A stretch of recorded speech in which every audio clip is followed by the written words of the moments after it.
Islândia. Você provavelmente conhece a Islândia pela aurora boreal, mas existe um lado dessa ilha que quase ninguém mostra, um lugar onde fogo e gelo coexistem, onde praias negras encontram geleiras milenares, onde vulcões moldaram paisagens que parecem pertencer a outro planeta. Aqui, cachoeiras gigantes cortam montanhas antigas, icebergs azuis descansam sobre areia vulcânica, e histórias de vikings ainda ecoam no fim do mundo. Neste episódio, você vai descobrir a Islândia além dos cartões postais, a natureza, os segredos e a força brutal da ilha que o fogo e o gelo criaram. A Islândia não deveria existir. Geograficamente falando, ela está no meio do Atlântico Norte, onde não deveria haver nada além de oceano. Mas há 60 milhões de anos, algo aconteceu no fundo do mar. Um ponto quente no manto terrestre começou a empurrar rocha derretida para cima. Camada por camada, erupção por erupção, até que a lava ultrapassou a superfície do oceano e a Islândia apareceu, do nada, no meio do oceano, como se o próprio planeta tivesse decidido que precisava de mais um lugar para existir. E ela ainda está crescendo. Toda vez que um vulcão entra em erupção aqui, a ilha fica um pouco maior. Você está literalmente vendo um planeta sendo construído. E tem algo mais extraordinário ainda. A Islândia fica exatamente sobre a dorsal mesoatlântica, a fronteira entre dois continentes. A placa norte-americana de um lado, a euroasiática do outro. E no Parque Thingvellir, você pode caminhar entre os dois, literalmente, com a América de um lado e a Europa do outro. 2 centímetros por ano. É o ritmo com que esses dois continentes se afastam, e você pode sentir isso, nesta fissura. É o único lugar do planeta onde isso é possível em terra firme. Mas a Islândia não é só rocha e lava. Com o tempo, a vida chegou. Musgo verde cobrindo a pedra negra, rios azuis cortando campos de lava. 30 sistemas vulcânicos ativos e 11% do território coberto por gelo, ao mesmo tempo. Um paradoxo geológico que não existe em nenhum outro lugar da Terra. Fogo e gelo, destruição e criação, morte e vida, no mesmo quilômetro quadrado. É aqui que começa tudo. A Islândia tem uma palavra que não existe em nenhum outro idioma. Geysir. É daqui que vem o nome de todos os geysers do mundo. O Strokkur, o mais ativo da ilha, explode a cada 5 a 10 minutos. 100 metros de água fervente saindo do interior da Terra com a regularidade de um relógio. 85% das casas islandesas são aquecidas por essa energia geotérmica. O calor do planeta direto para os radiadores. O solo aqui tem cores que parecem pintadas: amarelo de enxofre, laranja de óxido de ferro, cinza de cinzas vulcânicas. É a paleta de cores de um planeta em formação. E rios de água quente que sobem naturalmente do subsolo e cruzam a paisagem como veias do planeta. Do outro lado desse planeta, em erupção, está o gelo, Vatnajökull, a maior geleira da Europa, 8% de toda a Islândia. Com até 1000 metros de espessura, cada camada é um arquivo do clima da Terra, temperatura, atmosfera, eventos vulcânicos. Os cientistas leem esse gelo como quem lê um livro. Por dentro, as cavernas de gelo têm uma cor azul que não existe em nenhuma outra parte do mundo. É o gelo comprimido por séculos absorvendo toda a luz e deixando passar apenas o azul. Onde a geleira encontra o mar, ela parte. Blocos de 1000 anos de idade começam uma última viagem pela lagoa Jökulsárlón e terminam na Praia dos Diamantes. Pedaços de gelo milenar deitados na areia negra como joias. Brilhando, derretendo, desaparecendo, é o ciclo completo da natureza em 50 metros de praia. Não existe outro lugar assim no planeta. E no interior da ilha, onde ninguém vive, onde nenhuma estrada chega, existe um deserto de lava que cobre mais de metade do território.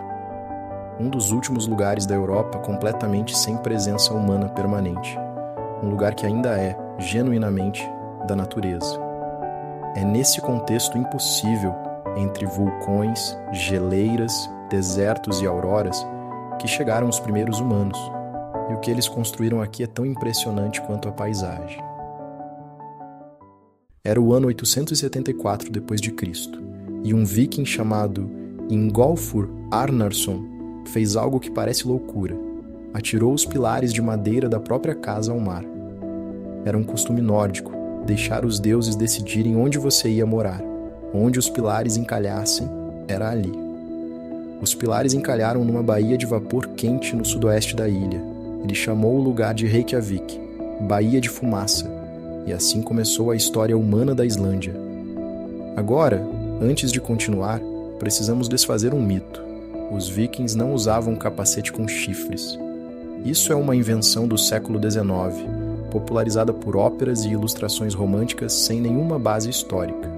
Os vikings usavam capacetes simples de metal ou couro, funcionais, práticos, como guerreiros de verdade usam. E o maior mito de todos, que eles eram apenas guerreiros e saqueadores. Sim, eles saqueavam, mas eram também os maiores navegadores do mundo medieval, comerciantes, poetas, legisladores. Chegaram a Constantinopla e Bagdá, criaram uma tradição literária, as sagas, que ainda é estudada hoje. E aqui na Islândia, fizeram algo que nenhuma outra civilização medieval havia feito. Criaram o primeiro parlamento democrático do mundo,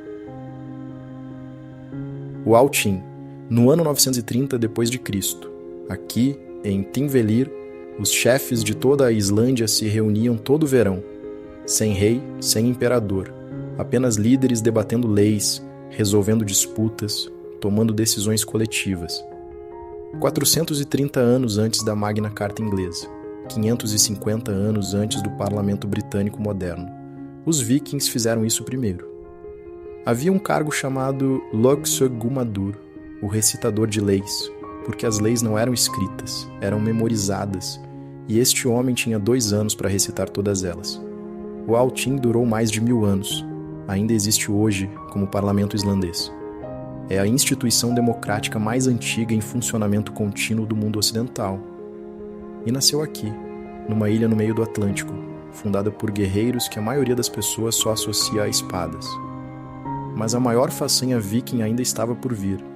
No ano 1000 d.C., um islandês chamado Leif Erikson partiu daqui em direção ao oeste. Ele não sabia o que ia encontrar. Seguia relatos vagos de outros navegadores que diziam ter visto terra no horizonte depois de dias de navegação. O que ele encontrou foi a América do Norte, 492 anos antes de Cristóvão Colombo. Ele chamou o lugar de Vinland, Terra das Uvas, provavelmente a costa do atual Canadá. A história foi tratada como lenda por séculos, até que em 1960, arqueólogos encontraram em Lance ou Meadows, no Canadá, os restos de uma vila viking. Não era lenda, era história. Os vikings chegaram à América 5 séculos antes de Colombo, e a maioria do mundo ainda não sabe disso. O sul da Islândia é onde a natureza abandona qualquer pretensão de ser discreta. Seljalandsfoss, 60 metros de queda livre, e um detalhe que nenhuma foto consegue preparar você para entender. Dá para entrar atrás da cachoeira. Há uma trilha que passa por dentro da rocha enquanto toneladas de água caem a centímetros de você. A sensação é de estar dentro do planeta. Não existe descrição que faça jus. É preciso estar lá. A poucos quilômetros, Skogafoss, 62 metros de altura, 25 metros de largura e uma névoa tão constante que nos dias de sol cria arco-íris quase permanentes. Segundo a lenda viking, o primeiro colono da região escondeu um baú de ouro atrás dessa cachoeira, que nunca foi encontrado. Alguns dizem que ainda está lá. Dizem que às vezes no nevoeiro dá para ver o brilho. E então chegamos à praia mais perigosa do mundo. Reynisfjara, areia negra como carvão, formada por lava vulcânica triturada por séculos de oceano. E colunas de basalto hexagonais que parecem esculpidas por alguém, mas são completamente naturais, formadas pelo resfriamento da lava. O perigo real aqui são as ondas assassinas, sem aviso, sem ritmo previsível, ondas enormes chegam do Atlântico Norte e arrastam qualquer pessoa desprevenida. Não é exagero, há sinais de alerta por toda a praia e turistas são resgatados regularmente. Os vikings chamavam as pedras altas que emergem do mar de Reynisdrangar e acreditavam que eram trolls pegos pelo sol do amanhecer enquanto tentavam arrastar um barco para a costa. Olhando para elas no nevoeiro, é difícil não entender de onde veio essa história. Vatnajökull, a maior geleira da Europa, 8% de toda a Islândia, com até 1.000 metros de espessura. O gelo em Vatnajökull tem entre 100 e 1.000 anos. Cada camada é um arquivo do clima da Terra, temperatura, atmosfera, eventos vulcânicos. Os cientistas perfuram esse gelo como quem lê um livro, página por página, século por século. Por dentro, as cavernas de gelo têm uma cor azul que não existe em nenhuma outra parte do mundo. É o gelo comprimido por séculos absorvendo toda a luz e deixando passar apenas o azul. Onde a geleira encontra o mar, ela parte. Blocos de gelo de 1.000 anos de idade se desprendem e começam uma última viagem pela lagoa Jökulsárlón, uma das paisagens mais surreais do planeta. Os icebergs são azuis, não é reflexo do céu, é a cor real do gelo muito antigo. E terminam na Praia dos Diamantes, pedaços de gelo milenar deitados na areia negra como joias, brilhando, derretendo, desaparecendo. É o ciclo completo da natureza em 50 metros de praia. E entre os icebergs, focas descansam como se nada fosse extraordinário. Para elas não é. Mais ao norte, a Islândia fica ainda mais selvagem. Os fiordes do norte são um dos lugares mais remotos da Europa. A cidade de Húsavík se tornou a capital mundial do whale watching. As águas daqui concentram uma das maiores populações de baleias do Atlântico Norte. Ver uma jubarte saltar completamente da água é uma experiência que reorganiza suas referências de escala. 15 metros, 30 toneladas, completamente fora da água. E ninguém sabe exatamente por que elas fazem isso. Enquanto isso, nos paredões das falésias, os puffins vão e voltam com peixes no bico com a seriedade de quem tem coisas mais importantes do que impressionar turistas. E no norte, a cachoeira Godafoss, em islandês, a Cachoeira dos Deuses. O nome vem do ano 1000, quando um chefe viking jogou as estátuas dos deuses nórdicos aqui dentro ao converter a Islândia ao cristianismo. Não sabemos se a história é completamente verdadeira, mas é bonita demais para não ser contada. No interior da ilha, onde ninguém vive e nenhuma estrada chega, existe um dos últimos lugares da Europa completamente sem presença humana. Um lugar que ainda é, genuinamente, da natureza. Na Islândia, há 2 animais que foram tão importantes para a sobrevivência humana que os islandeses os tratam até hoje como parte da identidade da ilha. O cavalo islandês chegou com os vikings no século IX, pequeno, robusto, com uma juba que parece de rockstar. E desde então, ficou isolado por mais de 1000 anos, sem cruzamento com nenhuma outra raça do mundo.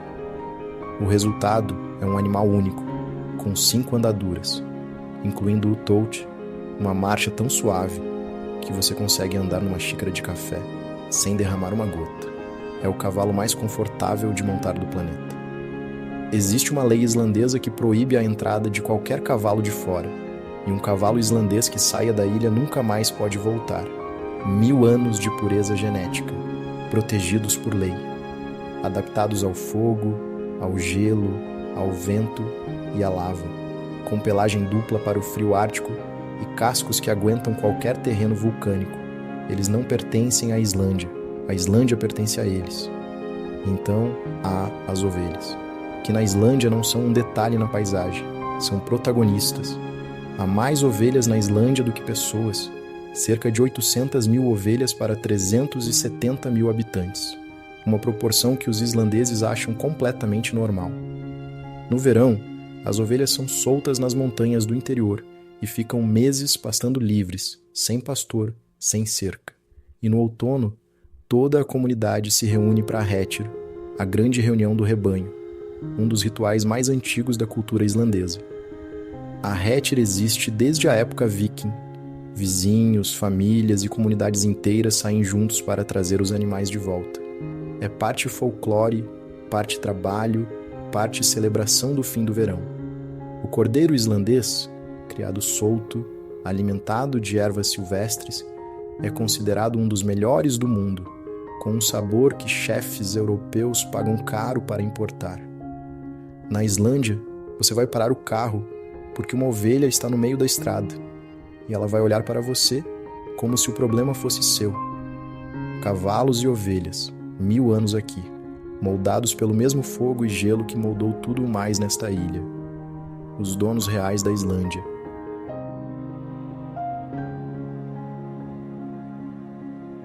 O centro de Reykjavik cabe em menos de 10 minutos a pé, mas esses 10 minutos têm mais caráter por metro quadrado do que a maioria das capitais europeias.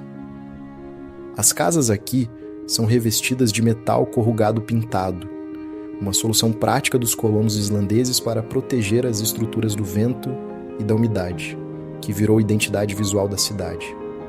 Os cafés são aquecidos, pequenos e cheios de gente lendo. O café islandês é levado a sério, parte da cultura de um povo que passou séculos dentro de casa durante invernos longos e precisava de alguma coisa boa para beber. E tem uma barraca de cachorro quente que fica aberta desde 1937, a Beijaringsbestu. O nome significa literalmente os melhores da cidade. Bill Clinton comeu aqui em 2004. A fila nunca para. A comida islandesa é honesta, cordeiro criado solto nas montanhas. O melhor do mundo, segundo os islandeses. E é difícil discordar. Sopa de cordeiro que aquece qualquer inverno ártico. Peixe fresco que saiu do mar esta manhã. No fim de semana, o mercado Kolaportid abre no porto. Produtos locais, roupas antigas, comida tradicional, o lugar onde Reykjavik para de ser turística e vira ela mesma.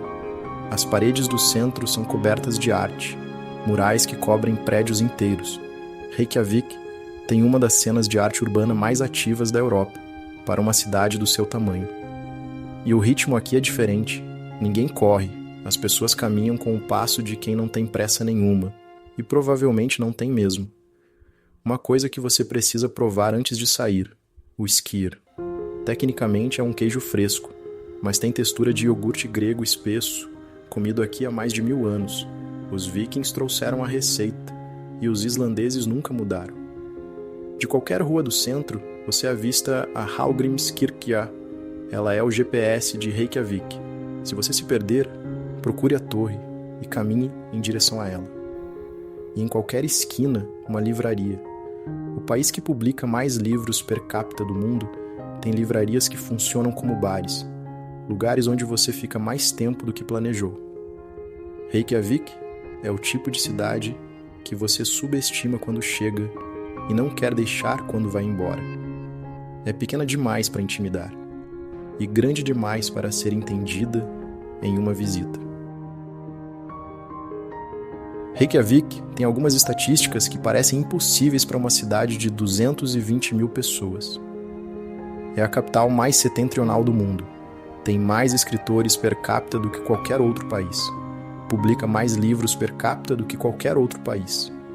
E tem uma das cenas musicais mais vibrantes da Europa, para 220 mil habitantes. Os islandeses têm um conceito chamado Tetta Reddast, algo como vai dar certo.